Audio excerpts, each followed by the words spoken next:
welcome. Gio and I are here with the fabulous Stormy McBride, who is the director of operations, although I would give you a bigger, fatter title for all that you do in the industry, the director of operations for GCUC, which is coming up not that far away. April sounded so far away until all of a sudden it's not. April 19th through the 21st in Chi-Town. So exciting. Thank you for joining us. Yeah, thanks for having me. I'm super excited to be on. Yeah, I thought it'd be awesome to get Stormy on, just because, I mean, I think so often people hear from Liz, and, you know, Stormy's kind of like the great Oz behind the curtain, right? And it's like, yes, you show up at these events. Except much more attractive. Yeah, pointing at people and yelling at people and all kinds of stuff, just directing. And I just thought, you know, every time I go to Austin, I love spending time with the two of them, and they just have different perspectives and different personalities and all kinds of stuff. And so, I mean, I think I was telling Jamie that, you know, I'd have to go back and look at dates and stuff, but I mean, as faces of the industry, I mean, I think you'd probably be third person behind Jamie and Liz, right? I mean, I'm not even the OGest of the OGs by any means. So, but Stormy, were you Liz's first community manager? No. So I came on 7 years ago. So yes. Okay. So you worked at Link. You had both hats, Link and then GCUC, or did you do both at the same? Did you start with both hats? Okay. Yeah. Well, yes and no. So originally, the way I got into co-working was through an internship at Link, and this is award-winning internship program. I love how she handles that. It's brilliant. Yeah. And then I kind of got sucked in and I never left. So I moved from intern to part-time community manager. And my background was actually in events and kind of community building. I worked at a church. I worked in kids' activities. I was an admin for a while. I was a nanny for a while. So it kind of, all those little hats kind of fit into community management. And then I did GC part-time. And then as we kind of grew, we grew both of them at the same time. That's awesome. So why don't you kind of talk about kind of what your hat is that you currently wear, and, you know, everything you do as well as you can, right? There's a whole lot of stuff behind that. Yeah. So it's kind of interesting when people think of Juicy, they really think of Liz, and as they should. She's kind of she's the big picture person. But behind the scenes, I'm kind of the one that does the wheel turning and everything. I don't think people realize how much we both have our hands in it. And part of that's by design, right? A lot of what I do is growth and development. Anything that you see that comes across Juicy that's not our podcast or our social media has likely come from my desk. So I do everything from content creation. I do our calendar setting. Juicy runs other events in other countries. And so I interface with all of our executive producers in other countries. I make sure they're set up, they get all the resources they need. Yeah, if you name it, it's probably something that I've touched. It's one of those things that it's really hard if you're yeah, do you do that? Probably. And I mean, Stormy, you were officially our first pre-interview Enneagram test. So Jamie and I've been talking about doing that for a while, just because, you know, we've really taken a deep dive into that this past year. And, you know, I think it's so awesome because I was surprised. I wasn't surprised by the 8, right? So you're a challenger. I mean, it's funny. I was telling Jamie before you jumped on, I was like, well, you got to understand, she lives on a ranch with her husband and multiple brothers. So, you know, I said the Beth in her has to come out occasionally, like in Yellowstone. But either way, the 3 surprised me, right? I know that you're organized and that you're detailed and all that stuff, but I didn't think that your second highest would be a 3. Yeah, and I think a lot of people don't assume that about me. I was actually talking to Faye recently, and she was like, "You're such an introvert," and I was like, "I don't identify as an introvert, really, but I do listen." And I think that's one of the things that people get really kind of a bit off about me is I spend a lot of time listening to other people so that I can put the directions in the way that they need to. That's what allows me to do my job really well, is that somebody else is kind of leading the big picture, and I can see all the little pieces in the back end and be able to organize it. I like taking the chaos and turning it into something that's completely usable. Yeah, for sure. So a little background on you. Why don't you tell us a little about your bougie country girl? I don't know that that's necessarily true, but yeah. Mm, Yeah, so I live in the middle of nowhere in Texas on a ranch with my husband. I moved out there when we got married, and it is a family property that's been in the family for hundreds and hundreds of years. And Gio knows this, but because it is a family property, when the pandemic hit, we were home base. So my husband's brothers came back from college and came and moved in with us. So we had a full house for over a year. frat party for COVID. Something like that. Yeah. Yeah, it was quite something. And that was my husband and I's first year of marriage. So it was interesting. I learned a lot. One of the other challenges of COVID. So right now you're working out of a common desk, which used to be a link. So is that where you and Liz typically work when you work together? And how far away is the ranch? Yeah, yes. No, Liz and I pop around quite a bit. This one is kind of my home base just because it's easy to get to. I'm nowhere near a co-working space out in the middle of nowhere. If anybody would like to come to Georgetown, Texas and open a space, please let me know. That's probably the closest city to me, but I'm about 45 minutes away from any space. Okay. How far are you from the space you're in now? 45 minutes. Oh, okay. This is pretty. I mean, I can get to some of the other like more business city centering ones Yep. in 30-ish minutes, but yeah, this one's probably the closest. Got it. Yeah, they spend a lot of time at Bond too with the Shlomo's team, which if no one's been there, it's absolutely stunning space. It's beautiful. I haven't been to any of his spaces outside of New York, and I'm dying to see the LA space just because it's won awards. Yeah, I need to do a trip to Austin and tour some spaces. I haven't been in so long. Austin's an interesting market because there's not a ton of like what I would say OG co-working anymore. It's all kind of newer things. Some of them are chains, some of them are larger operators. Like the indie space has really died out in Austin. Well, I wonder, do you think part of that is that real estate's getting more expensive because Austin's becoming so popular? Yeah, I think that's part All of the it. Californians are moving in. Yeah. We're gonna ship them back to you. Yeah, I'm sure. Sorry. All yours. No, totally. No, I think that's part of it. And I think, I mean, COVID did a number on quite a few indie spaces here. Like most of them didn't survive. So what's coming out on the other side is a lot of people moving into Austin, which is great. Yeah, and I'll tell you, Austin is a complete anomaly. So I got a call from a local owner that raised $52 million to go buy properties, office buildings, in the middle of the pandemic, as a matter of fact. And he reached out to me maybe 6 months ago, and he was looking at buying the downtown building that Industrious was in. And so we had the whole conversation of what was going on in the industry and what's working, what's not working. You know, we had the whole conversation about the CBD has struggled across the board for the most part. Austin's different. So I met with him last week. We actually toured one of his buildings with 25N, and he was telling me that Industrious is taking 2 more floors and potentially looking at a 3rd floor in that exact same building in the middle of downtown Austin, right? And so is this the one that doesn't have all the good parking? Excuse me? This is the one that doesn't have all the parking? Well, none of downtown Austin has parking. It's just insane. And so it's just one of those crazy things where, you know, we talk about the futures, the suburbs and all this stuff, but, you know, there's markets like this that are an anomaly, right? I mean, Nashville too, and a few others. And so, you know, obviously you live there, Stormy. And so you've gotten to see, not only do you run a space, but y'all have really, really deep relationship in the industry as a whole, but obviously in your backyard more so than normal. You know, is that normal for downtown Austin? Kind of. So I was talking to an operator yesterday that already has a footprint here, and they are also downtown, and they're looking at expanding their floor plan because they're full. They're completely full. And then their other spaces are at 75% occupancy, and they've got tours coming in like crazy. And they're looking at taking another building downtown, a street away.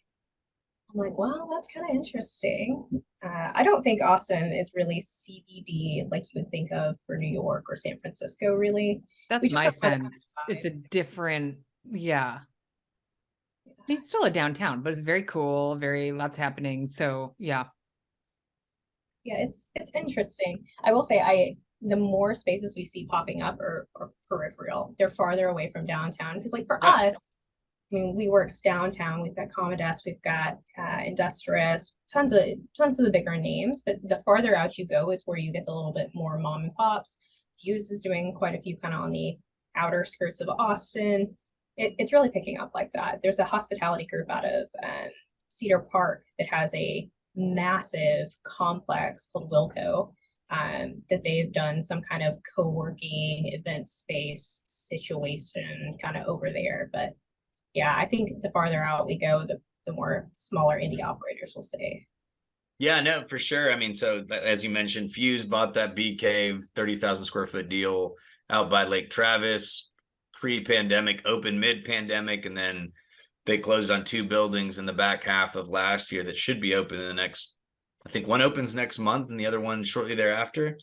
But then I had a conversation with the OE franchisees that have Round Rock. There's another one that's kind of on the north side, kind of in Westlake off at 360. And so, I mean, I think you're right. We're seeing, especially with the amount of growth there is in the suburbs of Austin, right? It's huge. And so even though you have that core, the Domain is kind of like a second CBD, which is a really, really, really cool mixed use development, but it's like a one on steroids, right? I mean, they have five hotels in there. They've got a bunch of big boxes, a bunch of entertainment, and then Cousins has developed a bunch of office buildings, and then Brandywine is redeveloping the IBM campus on the backside of it, and arguably within walking distance is the new soccer stadium.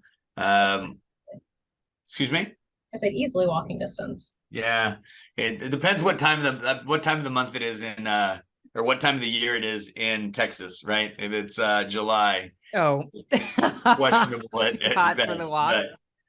But yeah, and so I think it's really cool just to see a city like Austin that we was in dynamic hypergrowth before COVID, right? And I just think it picked up even more during COVID with more people flocking there because of the quality of life, the amount of outdoor stuff there is to do. And so, I mean, I think that's the really neat part. And I think that's a good question as you talk to people in the industry, because you're out talking to people about sponsorships and just how their business is doing and all kinds of things. Kind of, so what are you seeing out there as to what cities are growing and why and those kinds of things? That's a good question. I mean, I'm really hyper focused on what a lot of our members are doing right now. So I see that kind of growth. One of the big markets that we're seeing kind of trouble in right now is Atlanta. I feel like everybody sees that. Everybody's having a hard time finding community managers. They don't want to pick up more space there. But on the flip side, there are some big bullish brands that I know for a fact have just picked up buildings there and they're looking at opening in the next 24 months. So it's like, are we talking indie operators? Are we talking, portfolios of 14 spaces or more? That kind of thing is interesting. Miami's doing great. It's so interesting to see all the operators out there. We were in Raleigh, months ago. And it was interesting. They have so many cool, like what I would consider like an indie space, like a more small space, but they're not doing super hot. They're not picking up occupancy like you would expect them to. And so this week or last week, one of them just announced that they were closing. I know another one is looking at being acquired. There's some acquisition stuff happening on the back end of that. So it's kind of hard to say. Yeah, and it's so interesting. I mean, you use that market as an example. I've spent a bunch of time in that the triangle area that they call it, and I mean, it's funny. There's people that I haven't even heard of. Like, it was like someone was like, "Have you been to Flywheel?" And I'm like, "Who is Flywheel?" And what do you mean who's Flywheel? No, they're in five locations. Do they? Yeah, they're in Winston-Salem, and then they open in Greenville and some other places. So I've had a couple great calls with Peter and Andrea and their team. And so it's been really cool because really, as I step back, I don't know if y'all saw, someone posted it today, basically a breakdown of the largest operators in the country. and obviously it has Regis. And funny enough, this list had Regis and HQ offices separately, and I'm just like, I wonder who put this list together. Clickbait. But that's what that is. exactly. And then they had like 15 of the top ones that probably equated to, I mean, including Regis, we'll probably call it, 1,500. But then the total number is 57 and change, right? And those are, there's more than that, right? But when you stop, you think about it, I really stopped and pondered. I was like, how many? I probably did deals with 10 different groups last year, 12 different groups, and probably know 50. So who are these other groups, like the flywheels of the world, that are flying under the radar, right? That are growing aggressively. I mean, I just came back from Columbus. I landed a few hours ago, spending time with Sid with Brick House Blue. And until Jamie brought her onto the board, I had no idea who Brick House Blue was. And they have amazing space, super cool in the suburbs, huge event business. But how many of these sleepers are there out there? So many. There are so many. That's one of the cool things that I like about where I sit with the Juicy community, as well as kind of our conferences, is because most of our attendees are somewhere in that 3 to 10, space range. Like they're within a couple years of opening, and they've got some really neat portfolios, but they're not big, so they're not being talked about. So like one of the speakers we had a couple of years ago that'll actually be back for Chicago this year is Dr. Tamara Lucas. She's one of the founders of The Cube out of Baltimore. And so they were one of the first co-working spaces that pioneered co-working and babysitting, not necessarily childcare, but babysitting, different licensing requirements and whatnot. But she's a real estate agent. She's got a clothing brand. She's got all these different things.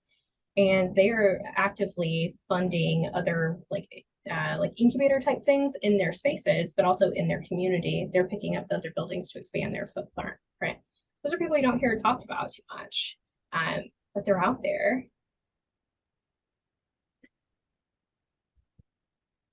This is where Jamie and I are like, I'm giving Jamie a chance to talk, and she's just like, she's waiting for me, and it's like totally, it's so funny. I was going to say, I want to hear more about Chicago. I mean, we can kind of zoom out and talk more industry stuff, but kind of on a related note, I'm sure you have a hand in kind of content planning and what's happening at the conference. Yeah, I mean, I feel like it's an exciting year. Last year was like the first event I had gone to. Remember, I'm in California, so we weren't going anywhere. And I was like a little on the fence, and Liz was like, I don't know. Somebody was like, you have to go. And I was like, you're right, I have to go. And so it was although Liz did get me sick. I was so sick when I Juicy. I think my immune system doesn't really function quite normally yet. It was so fun to see everybody and great content, but like kind of a weird year. Everybody's like just recovering. What do you feel is kind of like the vibe this year? And, what are you excited about in terms of, speakers and content and vendors? Give us a little preview. Yeah. So compared to last year was very interesting because it was really kind of our first foray back into the world after the pandemic had kind of, released us all from its hold. And so that event as itself was interesting because our mix of attendees was nothing like what we had before.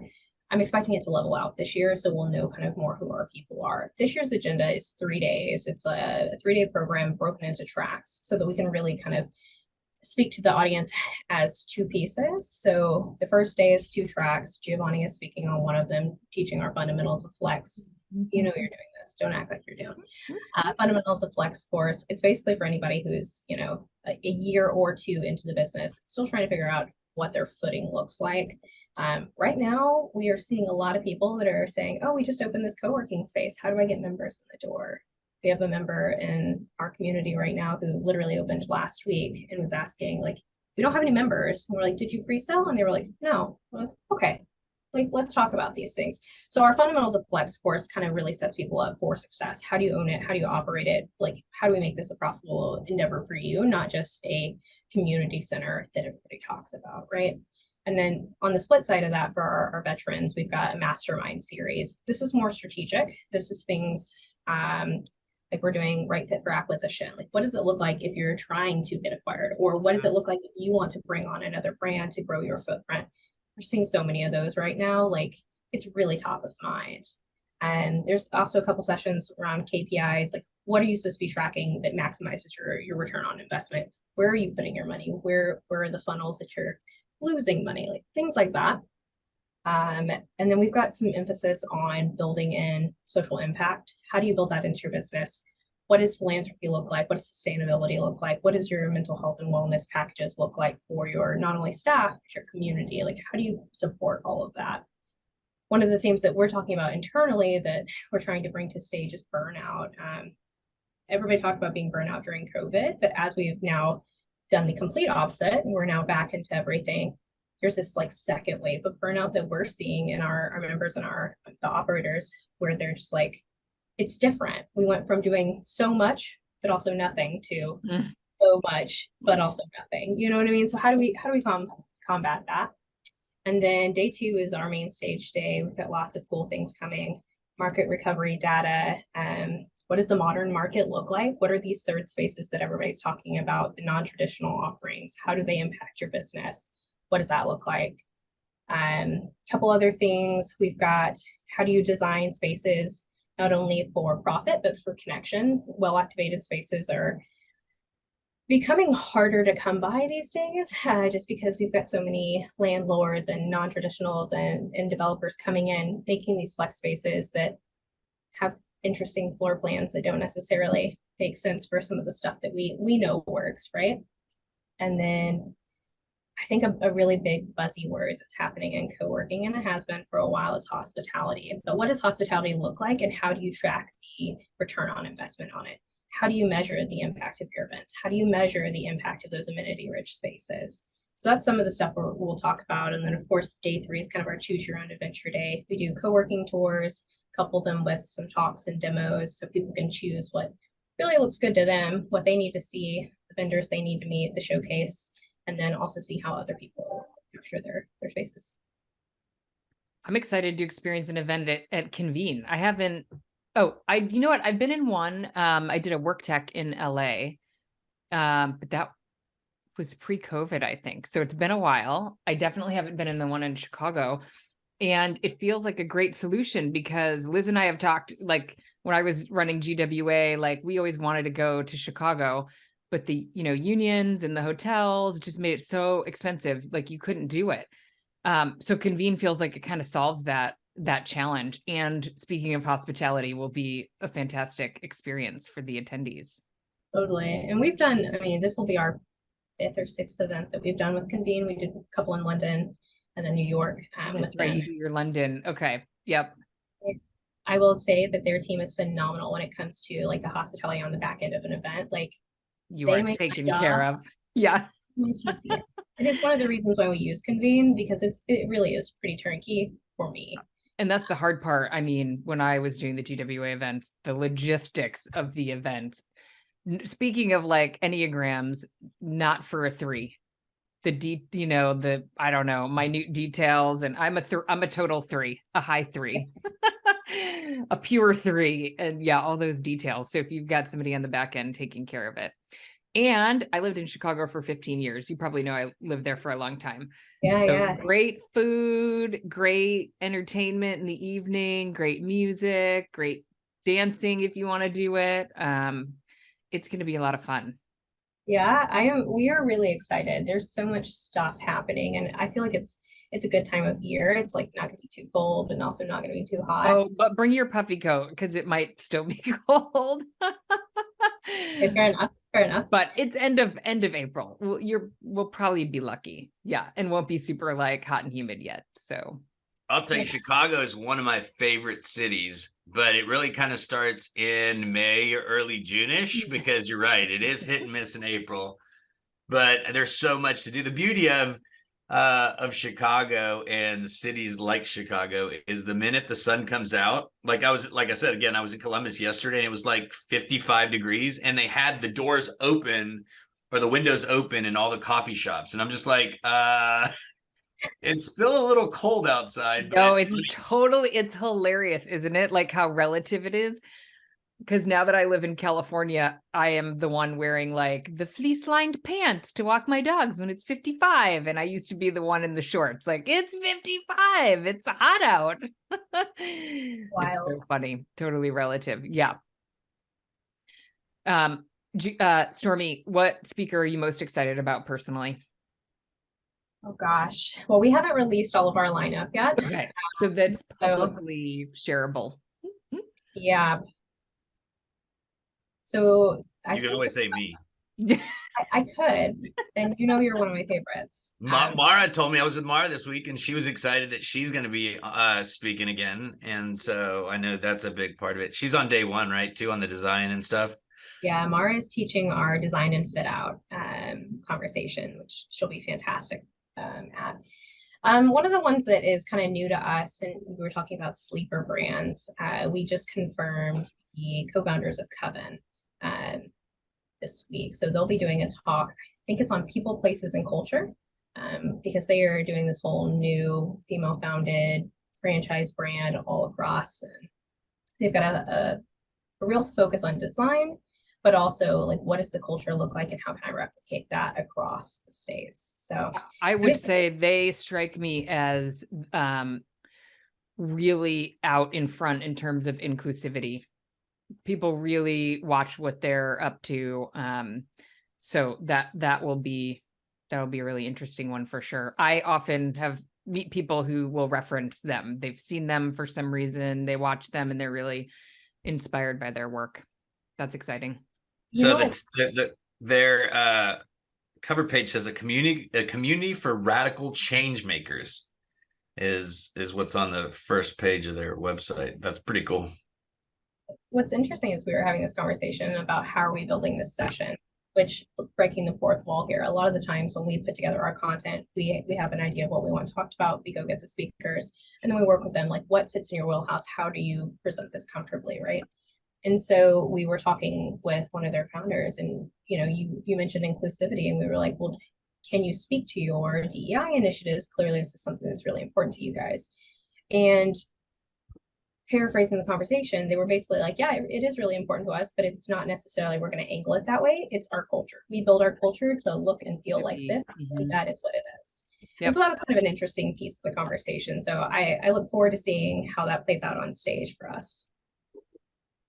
Yeah, and I mean, I think that's what I love about GCUC all around, right? Is how diverse and inclusive it is, right? And I mean, y'all go out of your way to really drive that, right? I mean, that's something that's very important to Liz and yourself, and really that's the reality. Is it's funny as we have these conversations, as part of the GWA board, we're talking about, okay, so what are we? How do we serve? What's the goal of everything? And the reality is GCUC and GWA, a big part of it is just social. It's getting with like-minded people, getting with people that we enjoy, and just getting ideas from each other, what works, what doesn't work, just seeing and checking up on each other. I know that's such a major part that you guys have really honed in on and harped on over the last years is building community, right? And the mental health aspect of things, how important that is. And so that's what I loved about Seattle, quite honestly. After not being together for so long, so many people came together, and it was like we were all so excited to see each other. And I mean, that's part of what I love. It's like we're one big family. Totally. We're currently using kind of the tagline that content's great, but the people are better. And I truly mean that. And I mean, biased, right? We put the content together, so we do think it's great, but our conference wouldn't be anything if it wasn't people. Our community wouldn't be anything if it wasn't people. I was telling my husband, there's this like weird kind of hot take in co-working that if you're not a co-working space if you don't have community, but community is not your four walls, right? Like it has absolutely nothing to do with the bricks that are around your building. It doesn't have anything to do with how many doors you have and if you have hot desk. It's like, do your members feel a part of something bigger than themselves? Like, do they have these deep ties? Can they connect? Do they feel supported?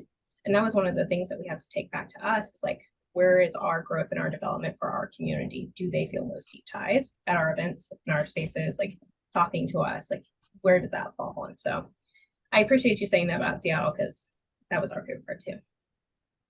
Yeah, no. And I mean, just the big dinner that we had. And I mean, even from day one when we arrived, right? We all ended up in that same space together having lunch, like totally unexpectedly. It was like, oh, hey, oh, hey. And it was before we had this long That is a cool table space. Wait, what was that space called? The one in Seattle with the the Club Corp space. Yeah, the Collective Seattle. There okay. you go. Yeah. Very cool concept, like more social club. Yeah, that was a neat spot. And that space they had across the lobby that had the like rope, like netting.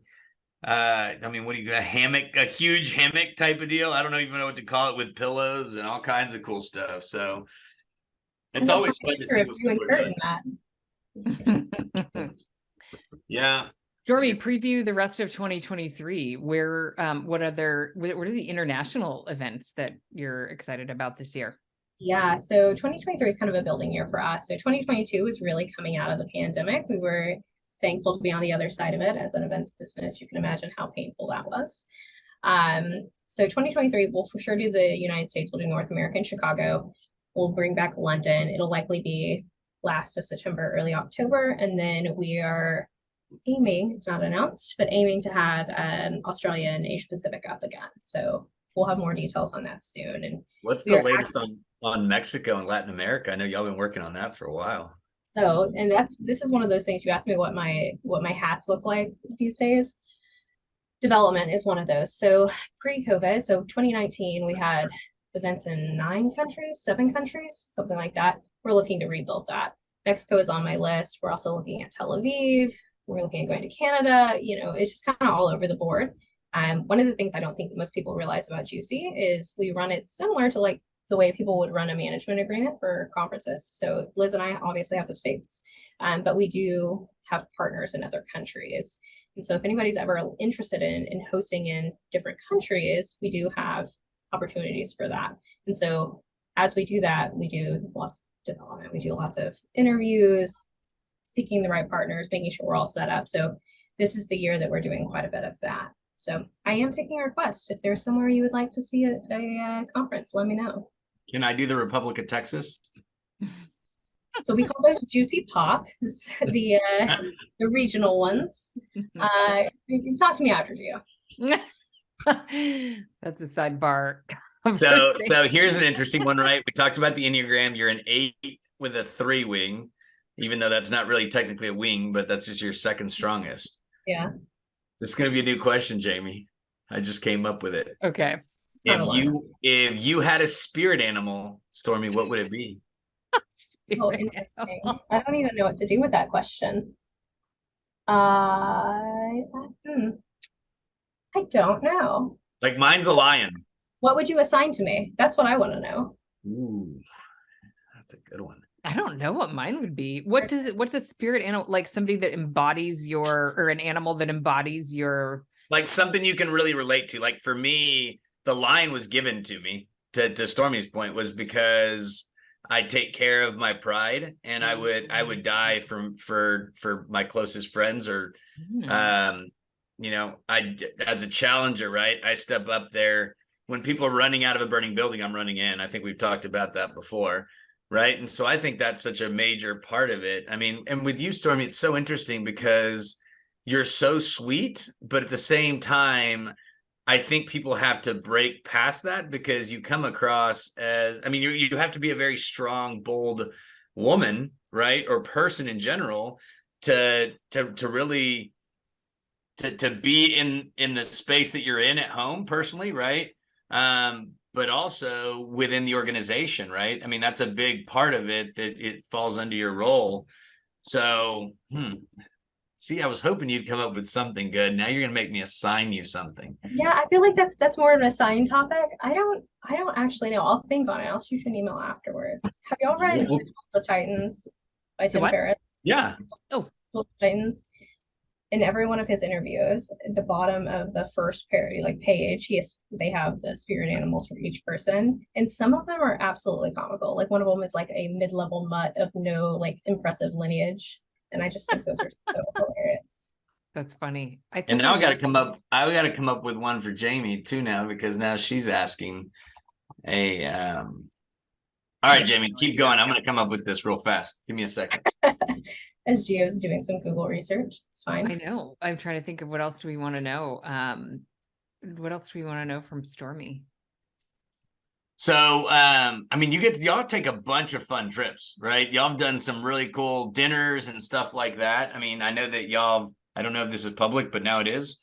Y'all kind of do some sponsorship dinners with Yardy and some different things. I mean, I think that's really unique and super cool. Again, I see what y'all do as y'all are conduit, bringing together different parties, whether it be the end user and an operator, whether it be a vendor and an operator. So talked about how that kind of played out, how y'all go about doing all that fun stuff, because I know it's been a huge part of what y'all been really focused on. Yeah. So what Gio's referring to is we do these sponsored dinners, right? But one of the things that Liz and I did during the pandemic, where we talked about like, what is our why here? Why are we still doing what we're doing? Do we want to continue doing what we're doing? And what is the best parts of our job? And I think that's one thing that Liz doesn't get enough credit for, just because most of the time she only works with me directly. But she is one of those people that will open up and say, fine, try it. If it doesn't work out, we'll figure it out in 6 months or whatever. So one of the things that I really enjoy of my job is obviously traveling, but I really enjoy sitting down and breaking bread with people. And going back to the supposed introvert, I like to listen to people. I like to see where they're at. And by listening to people, you get to figure out where they are in their story, where their weaknesses are, where they really find their wheelhouse. And so, as most sponsors do, they're looking for connections, right? They want that lead gen. We are very anti just like data trade. That's not how we do business, and that's not how we want business to be done. Inside of the GCUC community, the way we depict it is you have to get to know the human before you can get to know the brand. So we really push our sponsors to do that. We decided to personify that and bring them into curated dinners. And we always did them at events where, we would have a VIP dinner or something of the sort. And as we were brainstorming, the best parts of our job, we're like, those dinners are always so fun. We always get to talk to people. You rarely ever talk about strictly business, like the weirdest things come up. And so we were like, well, why don't we do those normally? Like, why don't we do that all year round? And so true in form, I actually called Faye and I was like, hey, you want to do a dinner? And Faye was like, yeah, let's do it. Like, great. And so we beta tested it with some of our, closest partners, and it worked out great. And so then we took it wide. And so now we are moving them onto international waters. So right now we just opened the States. We're moving over to kind of Europe next. But yeah, we work with these vendors to say, who are you trying to target in an authentic way? Like, who are you trying to have a conversation with that maybe you need help brokering it? And that's kind of where we said it's like that connection broker piece, or how do we get these humans to talk to these other humans? And if business works, great. If not, they know each other. Found it. Oh boy. A panther. A panther. Ooh. Courageous, valiant, powerful, protective, aggressive, and feminine. Ooh. Google spirit animals? Like, how do we find these things? Yeah. Hey, don't worry about my game. You don't worry about my game. Do you want to own it or not?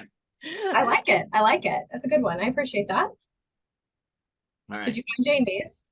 Excuse me? No, he needs a few more minutes. We have to talk about something else while he Googles more spirit animals. I love it. I love it. Oh, speaking of Europe, are you going to Coworking Europe? I just saw it's in Porto. I just saw it and I was like, oh gosh, Liz and I were messaging back and forth. She's out of the office today and she was like, I think that's Thanksgiving. And I'm like, no, I think it's the week after Thanksgiving. And I so didn't even check. I know it often overlaps that week.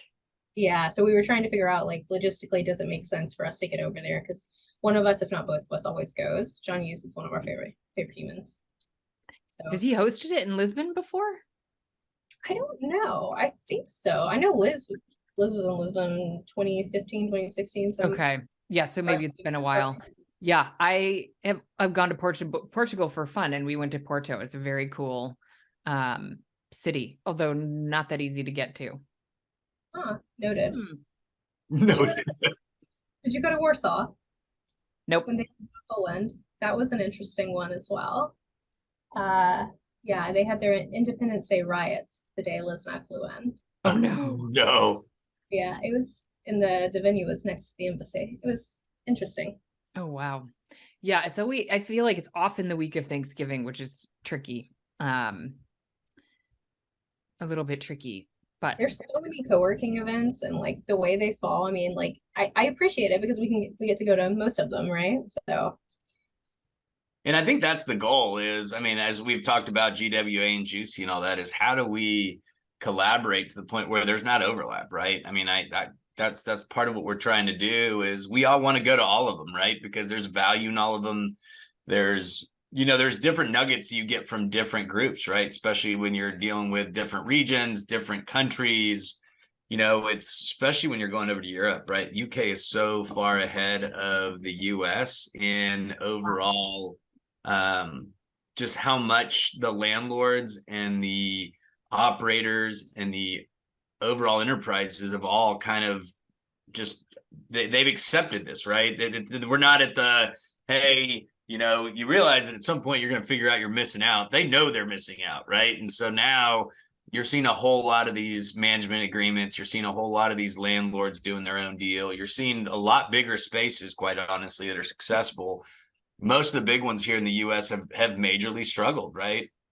And so I think the UK specifically has hit their stride. So it's just so interesting just to see, the difference in overall just acceptance. it's amazing. Like I was telling one of the Common Desk community managers today, they were talking about how, they'd love to see like more work, play, live, more things, all the things under one roof. And I was like, yeah, I get that. But I was like, it's so interesting to me in London specifically, like brands like Uncommon, their offering is like top notch. It's so stunning. They've got a great ESG program. Chris does amazing things with it. And I want to say it's their brand that as an employee benefit, they don't require uniforms, but they do a personal stylist, concierge like type thing. And then they give a stipend. I love that. That's so fun. Yeah. Yes. Right? So they want you to show up looking, your best self, but express your own style. So it's super interesting. And like some of their spaces truly look like beautiful jungle workspaces. And they have on-site gardeners to keep up with it. In Tog and Fora, they have their wellness band. Like we were talking about a suite at the location I'm in today. And I was like, oh yeah, that footprint right there would have been all bike storage, and they would have thought nothing about it because that's something that they charge for there because everybody rents a bike in like city London. So that's not something that we would charge for here, or we would actually have indoors because there's no reason for it. But they're so far ahead of us in like the amenity rich type stuff that it's just stunning, absolutely stunning. For the record, her excitement about the uniform finalized what her spirit animal was, and I had just highlighted it. Peacock. A peacock? Peacock. Knowledge, beauty, that's not nearly as good as a panther. Foresight, endurance, and royalty. Ooh, let's be honest. Let's step back let's really understand. Jamie, you take two pairs of shoes to conferences, right? One that's comfortable to get there, and the other one you change into so you can show your feathers. I think I learned that from Liz. Liz was like the original. She had the teaks. Was it teaks or teagues or something? She's like, you got to have a pair of these. The ballet flats with golden hats. Yeah. Yeah. That's a woman thing, Giovanni. Like I do the same thing. I won't knock her for that. No one's knocking her. Not everyone can run around in their red Nikes or whatever 24/7. Yeah, no, Liz, going back to Liz is on a whole nother level. She shows up with like her cute little, 70s pinup model, like flared dresses, right? She's big on those and she loves those. So it's always fun to see what she's going to pull out for these. Well, when you're running the conference, your outfits can be totally different. Like when I was on stage, for the GWA conferences, I'll take the peacock because I did love like the excuse to rock the red dress, which Liz does a lot. You cannot like show up like that as an attendee. Yeah. Yeah. I mean, there is a bit of that, right? Totally. Well, Jamie, so in these last couple minutes, Stormy, in these last couple minutes, so kind of what is your outlook on what we're going to see in this year? And I mean, from conversations you're having, from your experience, everything else, I mean, what are three big takeaways that you think we're going to see play out in 2023? Yeah, so what we're seeing right now is there's tons of acquisitions, and it's not necessarily like space acquiring space, it's space picking up other spaces. Sorry, let me rephrase that. Space is picking up other brands, and space is taking over other spaces. So in Denver, a co-working brand just picked up two coffee shops. So they're bringing other things under their umbrella, and it's not necessarily co-working or flex specific, but it is something else to bring under. Secondary, I think that it's kind of goes to the first one. The third spaces are really going to take over. We're working with a bunch of aggregators as some of our vendor partners in what they consider to be a appropriate flex space is not necessarily something that we would sell as a co-working space. So it's interesting seeing how some of these other brands are coming into kind of our traditional aggregators area and becoming a competitor to some What's of an the example? so like gyms, not necessarily like a Lifetime, but like proper gyms that are now turning some of their studio space into workspace during the day. Ooh, okay. Or like hotel lobbies that are now activating and they're doing things like that. So third spaces that you wouldn't necessarily go to and you wouldn't sell as a flex space owner, but those. You But know I what we think saw in Columbus? We went through a food hall and there was people aligned in the food hall all working. It was pretty crazy. that would surprise me. Denver has a co-working space above Milk Market. Yeah, that's a Venture X. It used to be Control Collective. Yeah. And then the one that's out farther in Denver that it's right next to the hotel. Do you know what I'm talking about? Well, Venture X has another one at Colorado Center where there's a big Not that one. um, Gosh, what is it called? I'll find it and send it to you. It's another food hall. It's not yeah. it's not Union, but it's the other one. It's like farther out on the side of town. And it's next to this like stunning hotel. Oh, the Source. It's next to the Yes. Source Hotel. Yes. Yeah, that place is really cool. And it's interesting because they don't really have co-working. They've got a bunch of like little shops and like art studios and stuff like that. So it's more of kind of spec suite, arty type stuff. But they had a photographer there. They had an insurance company. I mean, some really, really cool stuff. And you're right. I mean, I think we're going to see more of those dynamic kind of plays. I mean, again, coming back from Columbus, and I keep saying that because I'm just so fresh off the trip, but Brick House Blue is doing an old firehouse that they're combining a firehouse, and I forgot what the other building next to it were, but they created a breezeway kind of to connect the two spaces. And so it's just so cool. Cohatch does a bunch of that really cool stuff where they reuse stuff, they kind of rehab old buildings and, just it's really neat. I think we're seeing more and more of that. The problem is there's only so many of those buildings that you can go out and do, but yeah, I think we'll see more of that. Yeah, earlier you mentioned Christy from Glens Falls. Her bank space with the vault is really neat. There's so many of those like older banks that are being turned into. Although, let's be clear, rehabbing a bank or a firehouse for anyone listening, don't do. I mean, the expense of putting up walls. I mean, Christie's. My parents live in upstate New York, so I visited her space over the summer. It is stunning. It is so beautiful and light filled, but banks are so expensive to update unless you've got a landlord paying for it. Well, and here's the catch, and that's what Cohatch and a lot of these groups do is they basically go to the city, right? And the city gives tax incentives funding, or if it's been sitting like vacant, that. yeah. And so that's the big part. I mean, Thrive is doing some of this as they're growing. Again, Flywheels in some of these really cool downtown areas as well. And we're seeing, people want to be off that main drag. I mean, Georgetown, I'm telling you, I think something around this square in Georgetown would absolutely crush it. And so the hard part is finding spaces that are right size near some of those areas. But there's a lot of really cool historical stuff. But the big part is, especially where we sit today with the finance market and everything else going on, people need those abatements. People need those economic development TIFs and stuff like that to help bridge the gap, especially when you're rehabbing some of these buildings, because most of those buildings have asbestos and they're not sprinklered and all kinds of issues. And so, although they may be cool, you can get into some sticky wickets, as Harry Claff says. If you don't really go in with an open mind. Yeah, fair enough.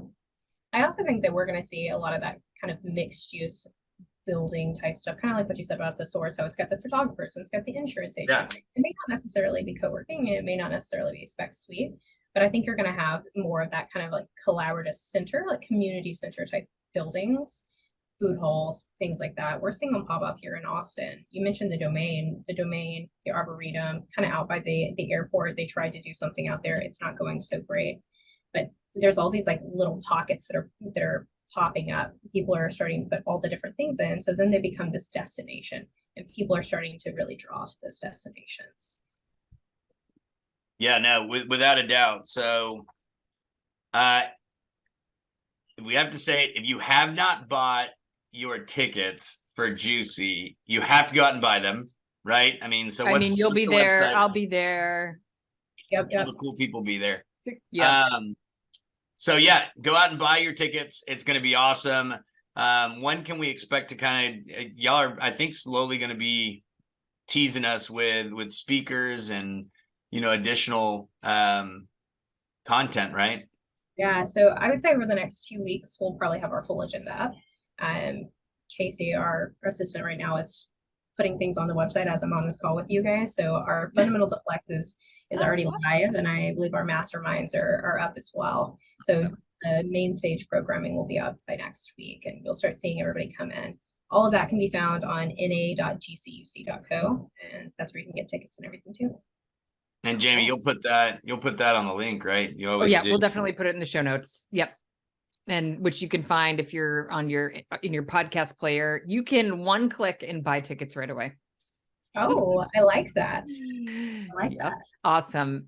Thank you for joining us, especially since you're right in the thick of conference planning. And we can't wait to see you in Chicago. Yeah, thank you for having me. This is super fun. It's going to be absolutely awesome. I cannot deal with Giovanni and his backgrounds. Yes, if you're watching on YouTube, Gio put up the Stormy Panther. Okay, on that note, Chicago Stormy. Bye. Love you. Bye, y'all.